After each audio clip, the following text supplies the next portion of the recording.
may come in the morning.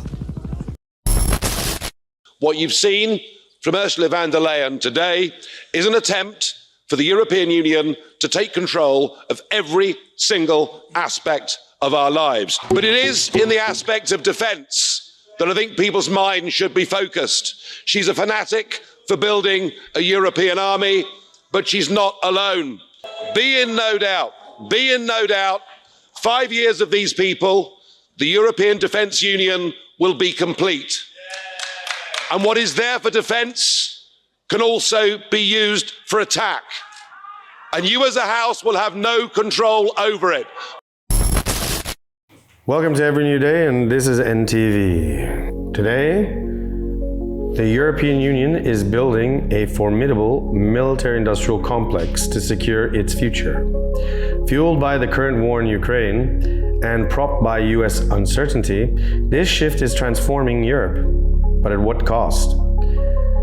Join us as we unpack the rise of European defense, its global impact, and what it means for the average European citizen.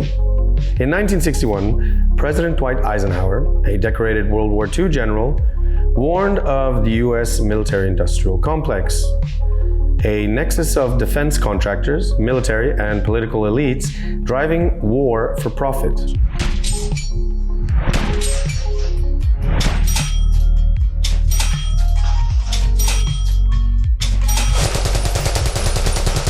Now, he mentioned this in his farewell address. In the councils of government, we must guard against the acquisition of unwarranted influence, whether sought or unsought, by the military-industrial complex. The potential for the disastrous rise of misplaced power exists and will persist. We must never let the weight of this combination endanger our liberties or democratic processes. Disarmament with mutual honor and confidence is a continuing imperative. Together we must learn how to compose differences, not with arms, but with intellect and decent purpose. This complex shaped US foreign policy in the decades following, escalating conflicts like Vietnam and Iraq, with defense spending hitting $934 billion in 2025. Eisenhower cautioned that unchecked militarization could erode democracy and fuel perpetual wars. A lesson now critical as Europe builds its own defense industry. Of course, the truth is, it's already happening. We already have a European Defence Agency.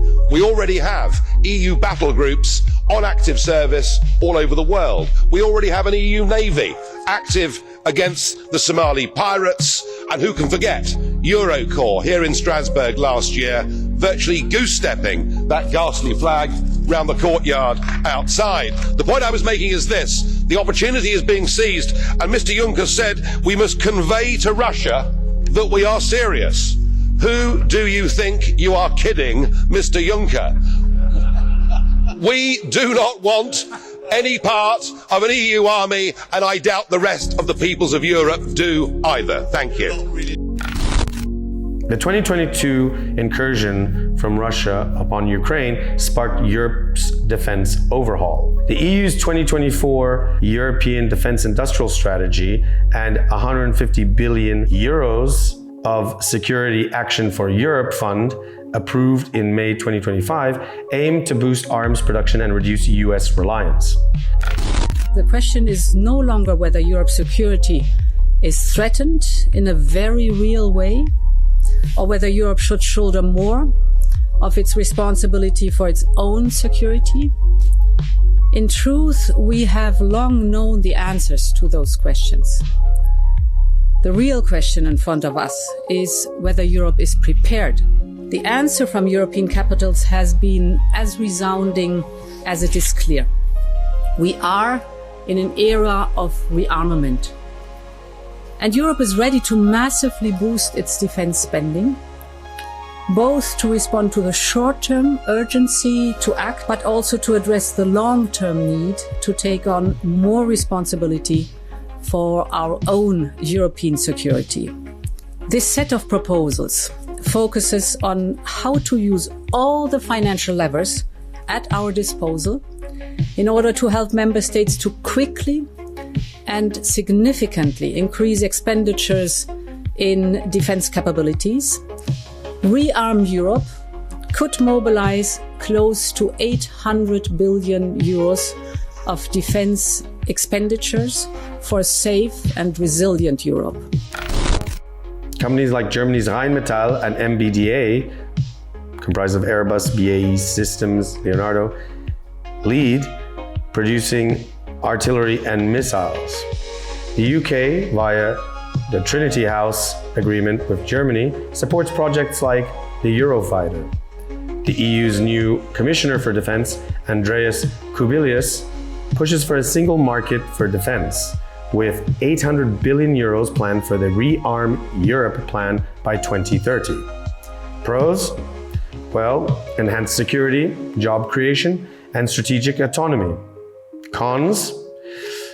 Well, fragmented national markets and weak export controls risk inefficiencies and arms proliferation.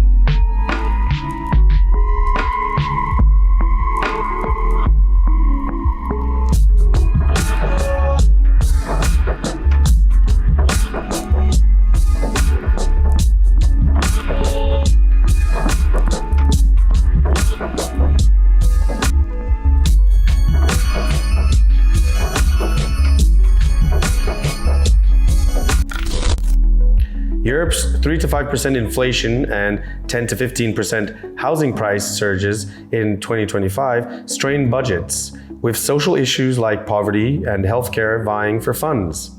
The EU's plan to ease fiscal rules for 800 billion euros in defense spending, including 150 billion euros in loans, risks diverting resources from welfare. Germany's ThyssenKrupp faces dissolution, signaling industrial strain, with the European Sovereignty Fund cut from 10 billion euros to 1.5 billion euros for defense over climate. While defense jobs could boost economies, austerity and social unrest, as seen in Rome's 2025 protests, loom large. The EU's push for a European defense union strains NATO ties. The US fears losing arms markets as the EU prioritizes firms like Airbus over Lockheed Martin, with EDIS excluding non-EU suppliers. The UK, excluded from SAFE funding, seeks deeper EU ties via security talks. Protectionism risks trade disruptions, per Mario Draghi's 2025 report, affecting semiconductor and rare earth supply chains. Diplomatically, the EU's 43.5 billion euros in arms to Ukraine via the European Peace Facility strengthens its global voice, but risks escalating tensions with Russia. NATO warns of duplication, yet EU-NATO projects like the European Sky Shield initiative aim for synergy. The EU's militarization risks repeating US mistakes, as Eisenhower warned, with profit-driven arms races fueling conflicts. A 2025 PRIF report notes weak export controls could arm unstable regions, whilst peace groups like Centre Delas warn of eroded social trust. Humanity's value hangs in balance. Defense spending could deter aggression, but prioritizing war over welfare risks alienating citizens, as seen in ex-posts.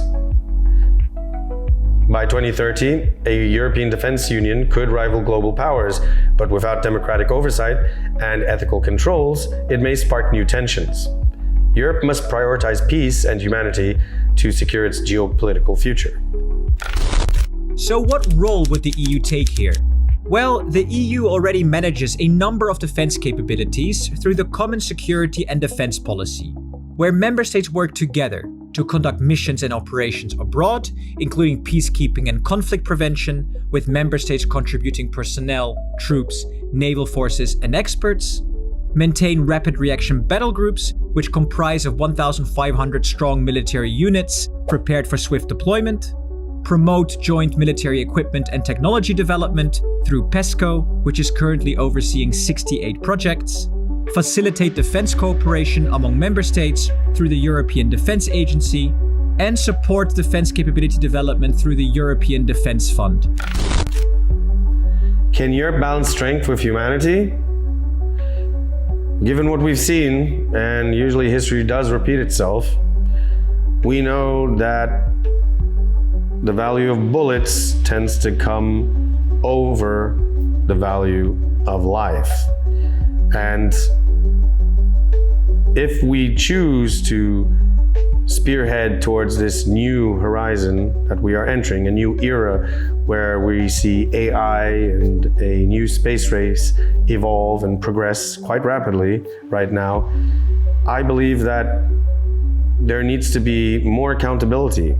And that goes without saying with our leaders and our leadership, our government. Moving forward, we need to see more cooperation. We need to see more diplomacy. And the future will only be brighter if we work together and cooperate with one another and see each other as being all part of the same human family.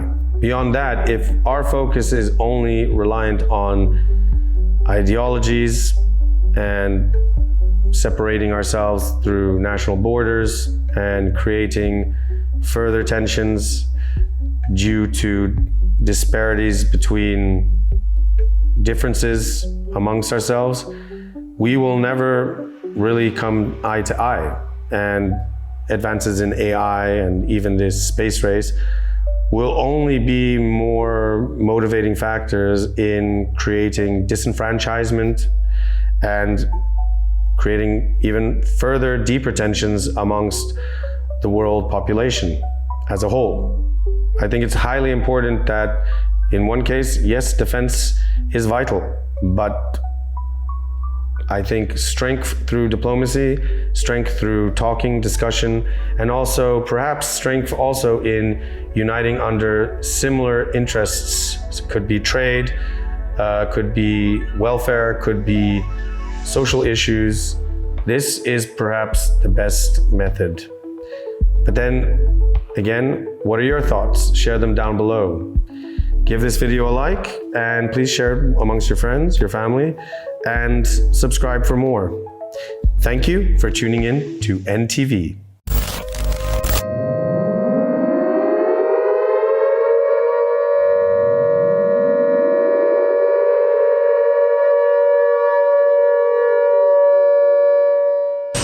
Ain't war hell?